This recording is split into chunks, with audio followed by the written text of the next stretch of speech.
Hi guys, how are you doing? Hope you're well. So in today's midweek mystery, I thought it would be really interesting to really delve into the disappearance of Asha Jaquilla Degree. I have come across this case quite a few times and each time it still is a mystery to me. The police are definitely still looking into this case and I just thought, you know, there were some recent updates as well, so I thought it would be really interesting to just delve into those. This is a case of a missing child who now would be an adult because this happened in the year 2000 and it is quite a sensitive topic as well. So if you obviously are not inclined to watch this, then feel free to obviously not do so. Everything that I am going to talk about, I have researched myself via online sources as well as watching documentaries for myself. Now, I thought it would be really interesting to look at who Asha Jaquilla Degree is and actually just look at her as a person and not just this mystery case, because sometimes I think we can get a bit too caught up in the mystery aspect of it and just forget that these are real people that we are talking about here. Asha is a happy, very shy, quiet, intelligent, honest student, close to her sibling, afraid of the dark, deathly afraid of dogs, feared thunder, and this is quite an interesting point that we'll touch on in a moment, loved school, was fun-filled, well thought of by teachers, notable school attendance, conscientious, self-pride, holds herself accountable. She was very responsible. She was a team player, capable of making friends and a people pleaser. And also it says here about Asha that she was a model child and she did care about her grades as well. And she really was a family-centered person. She loved her family. She cared deeply for her family. She cared deeply about her performance as well in her, you know, sports teams. And for her to disappear like this, it just kind of doesn't marry up with her personality traits. Now, in terms of Asha's family and her family life, it seems that she came from a very loving home. She came from a loving family. Her parents were both responsible and productive. She had very close ties with her family members. It was her stable family home as well. She lived with both parents. Her parents were quite strict at times, I believe, and they were church attendees. They had close ties to the community, I guess their church community as well. They didn't experience any substance abuse or child abuse or neglect. That wasn't found to be a case in their family home, and there was no reports of domestic violence or anything like that in the home. And both her parents were employed as well. It seems like a very low risk family. Asha had a brother as well, and they were quite close. Their parents were quite strict on both of them. They were quite strict to the extent that Asha and her brother weren't even allowed to have a mobile phone or access to the internet at home. Okay, so let's look into what actually happened on the day that Asha disappeared. So it was February 14th, 2000, so Valentine's Day, and that was the last day Asha Degree was seen. Asha lived at home with her parents and her brother in North Carolina. Her mother's name is Iquilla and her father's name is Harold. Her 10-year-old brother is called O'Brien. Now, the last person to have seen Asha Degree was her father Harold, and he said that before he headed to bed at around 2:30 a.m. he actually went into his children's bedroom because Asha and O'Brien, her brother, shared a bedroom. And he said he went into their bedroom and he checked on them at that time and he found her asleep in her bed. O'Brien, her brother, said that he heard some noises coming from Asha's side of the room in the early hours of the morning. He just assumed that it was Asha just tossing and turning in her bed. He didn't think anything otherwise. When Iquilla went to wake up her children for school at about 6:30 a.m, Asha was nowhere to be found. And if I'm correct, I believe I read or watched that she called her grandma or something. I know she called another family member because she believed that maybe Asha had went to visit them, but again, no one knew where Asha was. So far, what we've got here is that Asha was apparently in her bed at around 2:30 a.m. Her brother heard some noises happening early hours of the morning, so that would have been after 2:30 a.m. but before 6:30 a.m. when her mother went into their room to wake them up. So there is kind of this 4-hour window. Now, in the house, there was no sign of any forced entry and all the doors were locked as well. So it seems that however way Asha left, the door was locked behind her. 2 separate occasions, 2 truck drivers actually did report seeing Asha walking south on North Carolina Highway 18. And this was supposed to be around a mile from her home between the hours of 3:30 a.m. and 4:15 a.m. I believe one of the truck drivers said that when he did see her, he was a bit confused because this was, you know, a storm was brewing. So this wasn't a mild night, a storm was brewing, and he saw a young girl outside and she was just walking the streets. So what he did was he circled, I think he turned his truck around and kind of circled around just to like see what was going on, and then he said that she ended up walking into the woods or something, like she just disappeared. Now 3 days after Asha had disappeared, her pencil, marker and Mickey Mouse hair bow were found in a tool shed at Turner's Upholstery, which was located along the North Carolina Highway 18, close to where the truckers spotted Asha last. And in August 2001, a contractor that was clearing out a lot discovered Asha's book bag. It was double wrapped in black plastic bags and it was buried more than 26 miles away from her home.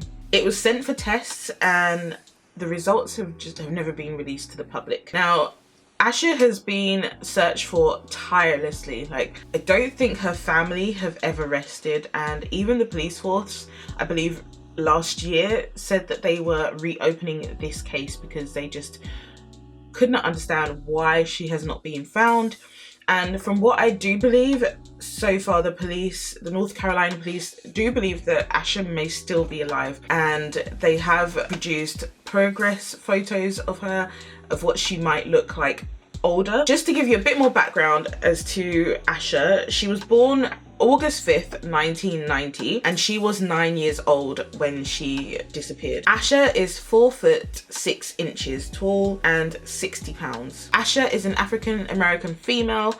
She has black hair, brown eyes, and typically styled her hair in pigtails at the time of her disappearance. Now, the clothing that she was most likely to be wearing when she left her home was a white t-shirt or white nightgown with white jeans and white trainers. Of course, this case is one that is really baffling because if we look at Asha's background and her personality and her home life and everything, it doesn't seem fitting that Asha would just get up one day and decide to run away. I mean, obviously we don't really know what goes on in people's minds unless they tell us. Now that really is it in terms of Asha's case. There wasn't really much to go on in terms of what actually happened, because she was, one minute she was in her bed, the next minute she's not there. So there's not really much else to talk about other than her background and possible theories in relating to the case. So I thought I would just bring to you some of the more popular theories that people have kind of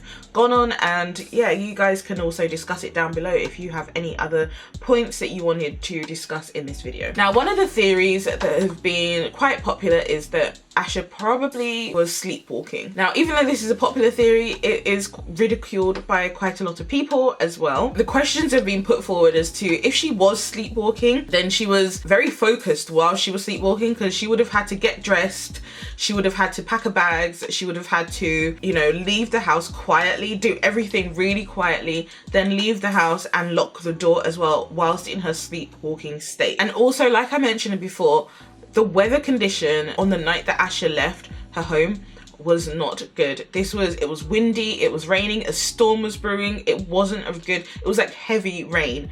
And if someone is sleepwalking, could they really continue to sleepwalk during those conditions? Another theory is that a family member had something to do with her disappearance and possible murder. This is quite plausible, especially if you take into account the fact that stranger abductions are quite rare, and if a child disappears from the family home in the middle of the night, really it's the family that are turned to more than a stranger. But the police quickly cleared the family. The police didn't believe that anyone in her family was involved, like in her close family was involved, and the police have never hinted that it was that she was murdered by a family member.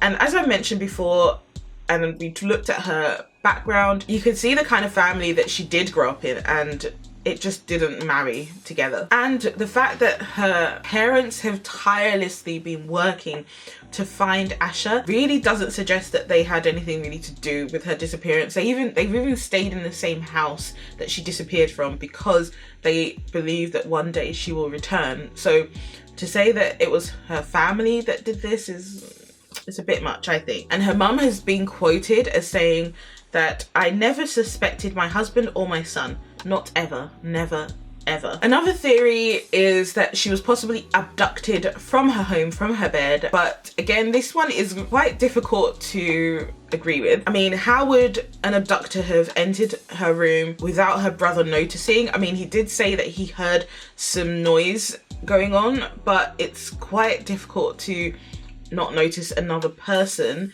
especially a grown person possibly, in your room. And also, if it was an abductor, wouldn't Asha have maybe screamed or something? Also, there was no sign of forced entry into the house and all the doors were locked. And also, if she was abducted from her home, why and how did the two truckers on separate occasions see Asha walking on the highway? That wouldn't fit an abduction. Like, if she was being abducted, she wouldn't be walking along the highway by herself. Now, one of the biggest theories out there is that Asha was a runaway. Now, this is probably the most plausible of explanations out there, but the reason for her running away, that is where the mystery really lies in this one. So we'll start off with the idea that she ran away on her own accord. The police at one point did think that Asha would have packed her bag the night before so that or in advance, so that she could leave without anybody noticing and very quietly, so she didn't disturb anyone. Also, Asha had keys to her house, so it's very plausible that she herself unlocked the doors and locked the doors when she left. Some people have speculated that she must have been really upset about her team losing their basketball game, and maybe that really impacted her. I mean, she was only 9 years old, so maybe she felt that guilty about losing, but again, is that enough for her to leave her home? Another interesting point is that during this time in her school, her class was reading the book The Whipping Boy by Sid Fleshman, and in this story there are two characters that actually run away. Now, is it possible that Asha wanted to reenact this story, to reenact this runaway fantasy? But the thing is, if she wanted to do this, why would she choose a stormy night when she was terrified of thunder, fearful of the dark and thunder and things like that? So why would she choose to run away and reenact this story in such conditions that she was fearful of? And okay, if she did decide to do it during this time, if she did decide to run away on her own accord, what happened to her? Why have we not found her? Did a stranger approach her and possibly murdered her? Or was she kidnapped while she was running away and forced into possible sex trafficking? Did a driver hit her in the dark? Because the weather conditions weren't great.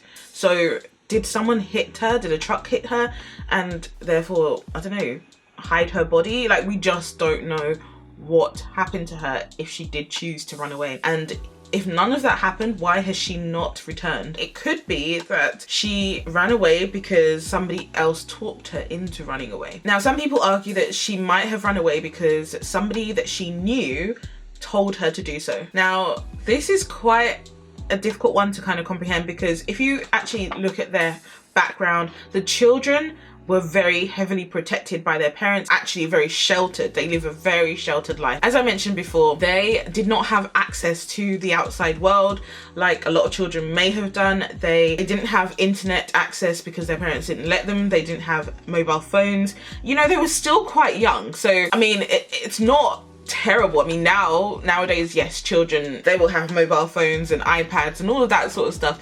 But her parents just didn't let them have that. So they were living a very sheltered life, and so it's very difficult for somebody to have that much access to them without their parents kind of knowing. Also, one thing to note is that they didn't even have a computer in the house. So even if we're thinking, okay, they might have been able to use the internet and they could have done so secretly, well, they didn't have a computer in their house at all. I mean, some of her belongings were found in a tool shed a mile from her house.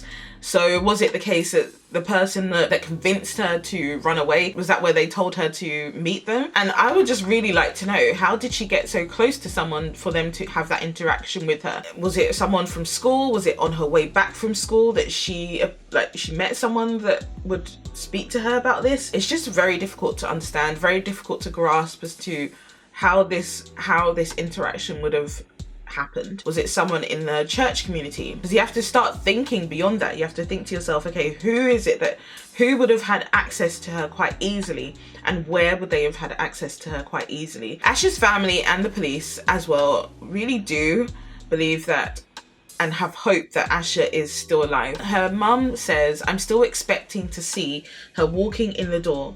When everyone else says this child's dead, I don't feel it." And as I said, investigators are still looking into this case. There have been rewards put in place to help find Asha as well. They have followed hundreds of leads as well, and each time they either close, you know, speculation, or they open up new leads. For example, in January 2014, Donald Preston Ferguson pleaded guilty to the 1990 murder of 7-year-old Shalonda S. Poole. Now, investigators tried to link him to the disappearance of Asha just because of the geographic proximity of the Poole case, but they weren't able to do so. Also, in May 2016, the police released information about a vehicle Asha may have been seen entering on the night of her disappearance. So I'm just going to read a description of the vehicle out to you. So the vehicle is described as an early 1970s Lincoln Mark IV or a Ford